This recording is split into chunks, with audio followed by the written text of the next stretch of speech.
सल्लल्लाहु अलैहि वसल्लम की दुआ। एक हदीस मुबारक में आपको बयान करता चलूँ कि नबी पाक सल्लल्लाहु अलैहि वसल्लम ने इरशाद फरमाया, जिसका मफ़हूम है कि जब तक इंसान यानी मोमिन मुसलमान अपने वालिदैन के लिए दुआएं मग़फ़िरत करता रहता है, जो ये शख्स चाहता है ना मेरे रिज़्क़ में बरकत हो, मेरे रिज़्क़ में भी बरकत हो, मेरे माल में भी बरकत हो, तकलीफ़ परेशानी बीमारी नचाती लड़ाई झगड़े दूर हो जाए। हुज़ूर ने प्यारा सा बहुत ही अच्छा जो है एक वसीला एक ज़रिया एक बताया है कि अगर तुम ये अमल कर लोगे अल्लाह ताला तुम्हारे माल में भी बरकत करेगा, तुम्हारी औलाद को भी नेक करेगा, तुम्हारे लिए निजात का ज़रिया भी बनेगा। हुज़ूर ने क्या इरशाद फरमाया जिसके वालिदैन हो, चाहे वो दुनिया में हो या चले गए हों,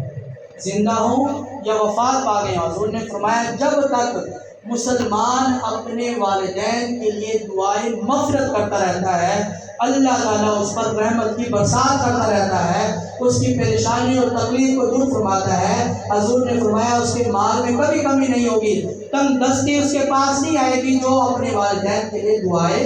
मग़फ़िरत करता रहेगा। तो अगर हयात हो उनके लिए दुआएं मग़फ़िरत करें। मिसाल के तौर पर हमारे वालिदैन जिंदा हैं तो हम अगर उनके लिए दुआएं मग़फ़िरत करते हैं, दुआएं मग़फ़िरत तो हम ये समझते हैं शायद मुर्दा के लिए जो दुनिया से रुखसत हो गया उनके लिए करते हैं। फरमाया नहीं, ये जो दुआएं मग़फ़िरत है ना जिंदा के लिए जो की जाती है कि या अल्लाह हमारे वालिदैन की बख्शिश फरमा दे, हमारे पीर साहब हमारे दोस्त हमारे भाई की बख्शिश फरमा दे, तो ये जो बख्शिश की दुआ मांगना है दर हकीकत ये रहमत बनकर अल्लाह ताला इस दुआएं मग़फ़िरत को रहमत में तब्दील कर जिंदा वालिदैन पर बरसाता है। उनकी उम्र में भी दराज़ी होती है, उम्र भी बढ़ती है, उन्हें सुकून और राहत भी मिलती है। अल्लाह ताला उनकी आंखों को ठंडा भी फरमाता है, जो औलाद उनके लिए करती है दुआएं मग़फ़िरत करती है। और हुज़ूर ने फरमाया कि जिनके वालिदैन वफ़ात पा चुके हैं और वो उनके लिए दुआएं मग़फ़िरत करते हों, फरमाया कि उन्हें भी सुकून मिलता है जब हम दुआएं मग़फ़िरत वालिदैन के लिए करते हैं, दुनिया से रुखसत हो चुके हैं, तो उन पर भी रहमत बनकर उनके अज़ाब में अल्लाह ताला कभी फरमा देता है,